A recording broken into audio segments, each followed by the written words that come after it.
Video start करने के पहले अगर चैनल पे नए हो तो please subscribe my channel and also like and share. Suppose आपको 100 रुपीज़ दे दिया और आपको बोला कि मार्केट में जाके आप 65 रुपीज़ के फ्रूट्स लेके आ सकते हैं मार्केट से, और उसके बाद जो भी 35 रुपीज़ है उसके आप कुछ भी कर सकते हैं लाइक ग्रोसरी और यू कैन परचेस क्लोथ्स। उस केस में आपके पास जो 65 रुपीज़ है उसमें जो फ्रूट्स हैं वो फ्रूट्स के different varieties of fruits you can purchase in that 65 rupees. लेकिन आपके 35 रुपीज़ जो बचा है उसमें से आप कुछ भी नहीं खरीद सकते फ्रूट्स। तो वही चीज़ हमारे ये फंड के केस में ही होता है जो है फ्लेक्सी कैप फंड। तो हेलो दोस्तों, आज की इस वीडियो में हम लोग बात करने वाले टॉप 5 फ्लेक्सी कैप फंड। पहले बात करेंगे हम लोग what is flexi cap fund, उसके बाद हम लोग बात करने वाले हैं उसके रिटर्न के बारे में, उसके बाद रिस्क एनालिसिस, उसके बाद हम लोग एसेट एलोकेशन देखेंगे और उसके लास्ट में हम लोग कंक्लूजन के ऊपर आएंगे और देखेंगे कि इसमें से कौन सा फंड है जो हम लोग के लिए अच्छा है। अगर आप इन्वेस्टर हो और इन्वेस्ट करते हो फ्लेक्सी कैप फंड में, तो होता क्या है कि जो फंड मैनेजर है वो फंड मैनेजर आपका जो पैसा है वो 65% वो इक्विटीज़ में और इक्विटी ओरिएंटेड स्टॉक में इन्वेस्ट करता है, और बाकी की जो 35 रुपीज़ है या 35% ऑफ द मनी है वो करता है कोई डेप्ट में, बॉन्ड में। इधर सिर्फ रिस्ट्रिक्शन है कि 65 रुपीज़ आपको इन्वेस्ट करना है इक्विटीज़। इक्विटीज़ में बहुत सारे कैटेगरीज है, large cap, mid cap, small cap. तो इसमें क्या होता है कि फंड मैनेजर को फ्रीडम रहता है कि वो फंड मैनेजर 65 रुपीज़ में से स्मॉल कैप में इन्वेस्ट कर सकता है, लार्ज कैप में इन्वेस्ट कर सकता है या फिर मिड कैप में इन्वेस्ट कर सकता है। तो इस केस में फ्लेक्सी कैप फंड में कोई भी मार्केट कैपिटलाइजेशन का कोई कंडीशन नहीं रहता है।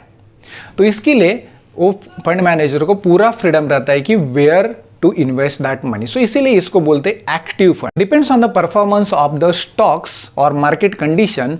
वो फंड मैनेजर को फ्रीडम रहता है कि कोई भी स्मॉल कैप से लार्ज कैप में जाने का, लार्ज कैप से मिड कैप में, तो इधर कोई कंडीशन नहीं रहता है, इसलिए एक्टिव फंड इसको बोलते हैं। ये तो समझ लिया हम लोग ने फ्लेक्सी कैप फंड। अभी बात करते हैं हम लोग उसके रिटर्न के बारे में। रिटर्न वाइज अगर देखा गया तो सबसे अच्छा रिटर्न है हमारा 1 year return HDFC flexi cap fund का। उसके बाद आता है क्वांट स्मॉल कैप फंड का, और उसके बाद अगर देखा गया तो फ्रैंकलिन, और देन आप देख सकते हो एडेलवेस एंड कैनाडा। सो ये जो है, लेकिन इसमें जो PGIM जो फंड है, PGIM क्या कर रहा है, अंडर परफॉर्म कर रहा है, उसका return almost negative 1 year return. तो अगर मैं 2 ईयर रिटर्न की बात करूंगा, जैसे आप देख रहे हैं इधर 2 ईयर रिटर्न सबसे ज़्यादा इधर क्वांट फ्लेक्सी कैप फंड ने दिया है।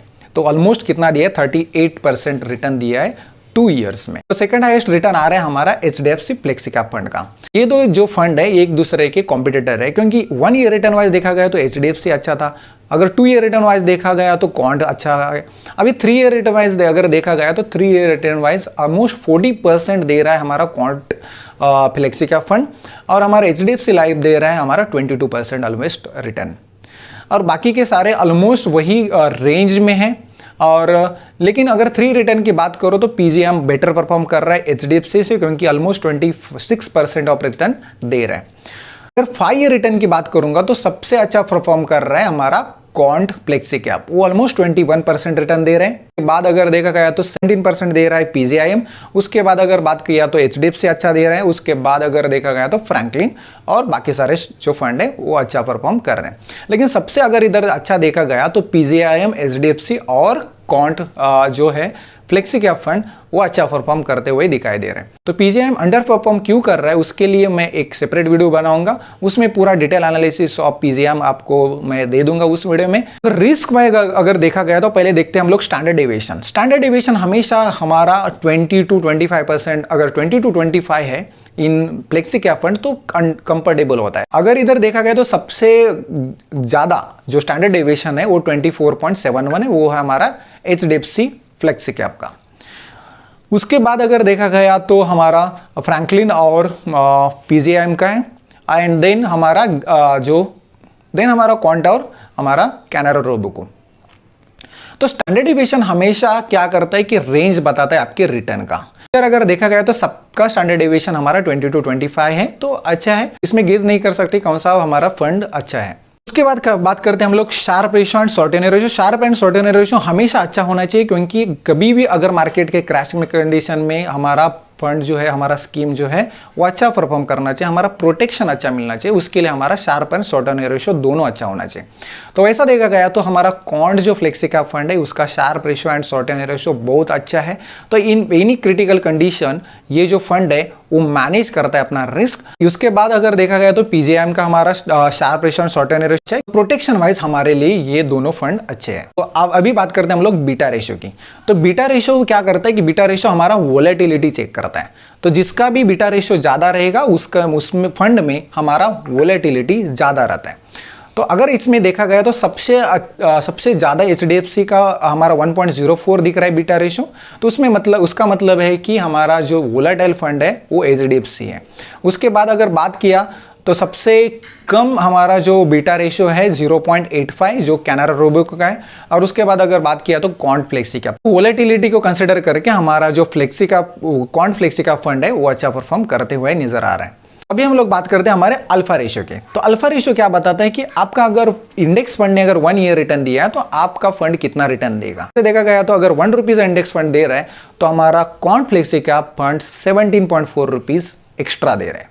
तो ये हमारा आउट परफॉर्म कर रहा है इंडेक्स को, मतलब इंडेक्स को हमेशा बीट करते हुए नजर आ रहा है। उसके बाद अगर बात किया तो पीजीआईएम, तो ये जो हमारा जो अल्फा रेशियो है 3 इयर्स वाइज है। तो अगर देखा गया तो पीजीआईएम भी अच्छा परफॉर्म कर रहा है, हमारा पीजीआईएम भी अच्छा है अल्फा रेशियो के लिए, ऑलमोस्ट 6.42 है। अगर अल्फा रेशियो वाइज अगर देखोगे तो सबसे अच्छा अल्फा रेशियो हमारा क्वांट फ्लेक्सी कैप फंड का है।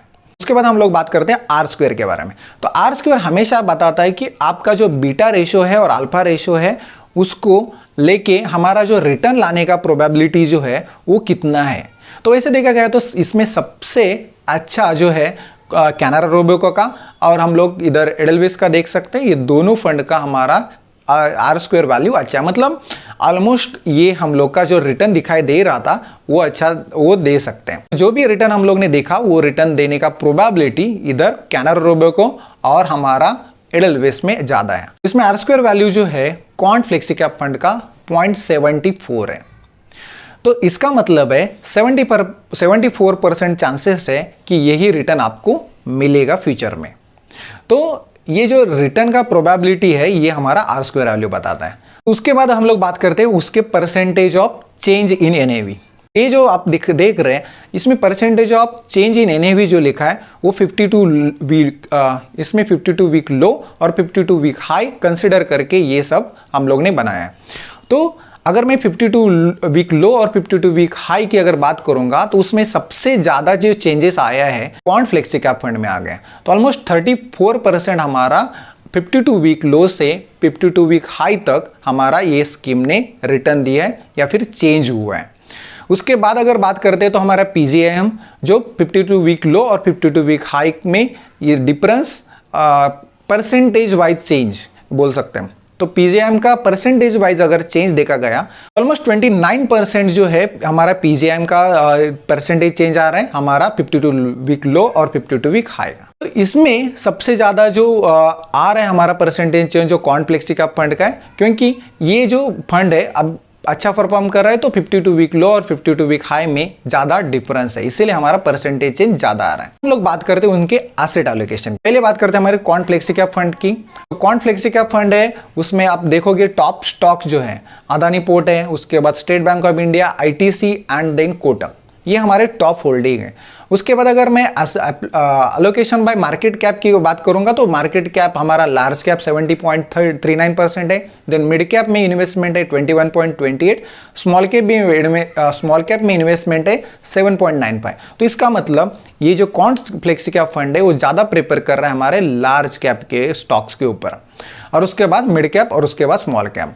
अगर मैं अलोकेशन बाय सेक्टर की बात करूंगा तो सेक्टर वाइज वो ज्यादा करके चूज कर रहे हैं फाइनेंशियल सेक्टर, उसके बाद कंज्यूमर, उसके बाद सर्विसेज एंड देन एनर्जी। तो ये हमारा हो गया सब allocation by sector, allocation bye market cap and top holding in quant flexi cap. उसके बाद हम लोग बात करेंगे अभी PGI India flexi cap fund का एसेट एलोकेशन का। तो अगर देखोगे तो इसमें टॉप स्टॉक होल्डिंग जो है एचडीएफसी है, देन आईसीआईसी है, रिलायंस है एंड देन एक्सिस है। तो ये इनका इधर टॉप स्टॉक होल्डिंग है। उसके बाद अगर एलोकेशन बाय मार्केट कैप की बात करूंगा तो लार्ज कैप में उनका 58.97 हिस्सा है, उसके बाद मिड कैप में 20.73, देन स्मॉल कैप में हमारा 17.68। तो ये हमारा जो पीजीआईएम है वो थोड़ा इधर लार्ज कैप को कंपेरेटिवली क्वांट फ्लेक्सी कैप से वेटेज कम दे रहा है, और इनका ज़्यादा करके जो इन्वेस्टमेंट है वो स्मॉल कैप और मिड कैप में इधर दिखाई दे रहा है। एलोकेशन बाय सेक्टर की बात करूंगा तो फाइनेंशियल है, देन कैपिटल गुड्स है, देन उसके बाद ऑटोमोबाइल है और टेक्नोलॉजी, इन्होंने ये सेक्टर एलोकेट किया है। तो इसमें आप इसका परसेंटेज ऑफ एलोकेशन भी देख सकते हैं। उसके बाद हम लोग बात करेंगे एचडीएफसी फ्लेक्सी कैप के एलोकेशन के बारे में। तो ऐसे देखा गया तो टॉप स्टॉक होल्डिंग उनका भी है, आईसीआईसीआई है, देन उसके बाद state bank of India, then Infosys and then HDFC bank limited. और मैं एलोकेशन की बात करूंगा तो मार्केट कैप में ज़्यादा करके लार्ज कैप होल्डिंग इनका ज़्यादा है, तो लार्ज कैप स्टॉक में ज़्यादा करके प्रेफर कर रहे इन्वेस्ट करने का, तो 80.82% उनका स्टॉक होल्डिंग लार्ज कैप में। देन मिड कैप में ऑलमोस्ट 5.25 और स्मॉल कैप में भी ऑलमोस्ट 5.44। तो they are eagerly investing in the large cap category only. तो लार्ज कैप स्टॉक का इनका ज़्यादा इन्वेस्टमेंट है। अगर मैं एलोकेशन बाय सेक्टर वाइज की बात करूँ तो फाइनेंशियल है, एनर्जी है, टेक्नोलॉजी एंड कैपिटल गुड्स है। तो इधर भी आप देख सकते हैं कि परसेंटेज ऑफ एलोकेशन इसमें ज़्यादा करके फाइनेंशियल में जा रहे हैं। तो सारे जो फ्लेक्सी कैप फंड है वो ज़्यादा करके फाइनेंशियल सेक्टर में इन्वेस्टमेंट ज़्यादा कर रहे हैं। अगर मैं नेक्स्ट फंड की बात करूँ फ्रैंकलिन की, तो फ्रैंकलिन का जो आप टॉप स्टॉक होल्डिंग देख सकते हैं आईसीआईसीआई, एचडीएफसी है, देन एक्सिस है एंड देन इन्फोसिस है। उसके बाद एलोकेशन में अगर मार्केट कैप की बात करो तो सबसे ज़्यादा अगर लार्ज कैप में इन्वेस्ट कर रहे हो लोग, तो लार्ज कैप में उनका ऑलमोस्ट 76.43% ऑफ स्टॉक होल्डिंग है। उसके बाद मिड कैप में 12.15 है एंड देन स्मॉल कैप में हमारा 8.22 है। अगर मैं एलोकेशन बाय सेक्टर वाइज देखूंगा तो sector wise financial, technology, then consumer and then energy ये प्रेफर कर रहा है, और मोस्टली इधर भी फाइनेंशियल सेक्टर में ज्यादा इन्वेस्टमेंट इधर दिखाई दे रहा है। इन्वेस्टमेंट की बात करूंगा मैं कैनरा रोबेको की, तो कैनरा रोबेको जो है उसके टॉप स्टॉक होल्डिंग की बात करूंगा तो एचडीएफसी है, आईसीआईसीआई है, इन्फोसिस है और रिलायंस है। तो अगर मैं मार्केट कैप की बात करूं तो मार्केट कैप में 73.73 ऑलमोस्ट लार्ज कैप में इन्वेस्टमेंट है, मतलब लार्ज कैप के स्टॉक्स में इन्वेस्टमेंट है। अगर मिड कैप में की बात करो 20.39 है एंड देन स्मॉल कैप की बात करो तो 1.85 है। तो इसमें भी आप देख सकते हैं कि लार्ज कैप कैटेगरी को ज़्यादा वेटेज दिया है। उसके बाद एलोकेशन बाय सेक्टर वाइज अगर देखा गया तो सेक्टर वाइज हमारा फाइनेंशियल सेक्टर में ऑलमोस्ट 33.33 वेटेज दिया है। उसके बाद टेक्नोलॉजी है, एनर्जी एंड कैपिटल गुड्स है। अभी हम लोग बात करते हैं उनके एयूएम की। अगर मैं एयूएम की बात करूं तो सबसे ज्यादा एचडीएफसी फ्लेक्सी कैप का एयूएम है, ऑलमोस्ट 32,893 करोड़ का उनका एयूएम है। उसके बाद अगर सबसे कम अगर एयूएम की बात करूंगा तो 824 दिख रहा है क्वांट फ्लेक्सी कैप फंड का।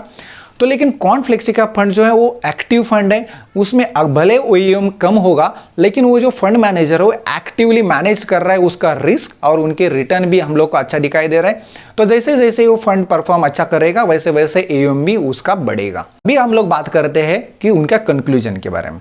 तो मेरा हिसाब से अगर आप उसमें फ्लेक्सी कैप में फंड में इन्वेस्टमेंट करना चाहते हैं तो प्रेफर कर सकते हैं हमारा क्वांट फ्लेक्सी कैप फंड। उसके बाद हम लोग देख सकते हैं एचडीएफसी और पीजीआईएम। लेकिन सारे फंड में इन्वेस्टमेंट करने की जरूरत नहीं है, आप भी अपना खुद का एनालिसिस करो और उसके बारे में आप भी सोचो। तो एज पर माई एनालिसिस मैं अगर इन्वेस्टमेंट करूंगा तो ये 3 फंड देखूंगा, इसमें तीनों में से कोई एक फंड में इन्वेस्टमेंट करूंगा। फ्रॉम दिस होल एनालिसिस अगर मुझे इन्वेस्टमेंट अगर करना है तो इन्वेस्टमेंट में मैं चूज करूंगा सबसे return wise, risk wise, asset wise और हमारा एयूएम वाइज। तो अगर देखा गया तो सबसे अच्छा क्वांट फ्लेक्सी कैप आज मुझे अच्छा लगा। उसके बाद अगर मैं बात करूंगा कि सेकंड चॉइस की, तो सेकंड चॉइस मैं दे सकता हूँ एचडीएफसी को, उसके बाद मैं पीजीआईएम को और कैनरा रोबेको को उसके बाद आ सकता। लेकिन इसके लिए आप भी खुद का एनालिसिस करो, आप भी खुद एनालिसिस करके आपका इन्वेस्टमेंट करो। This is for only education purpose. ये जो भी फ्लेक्सी कैप फंड का हम लोग ने एनालिसिस किया है वो कैसा लगा आपको, please comment and also like, share and subscribe this video. So see you in the next video. Thank you.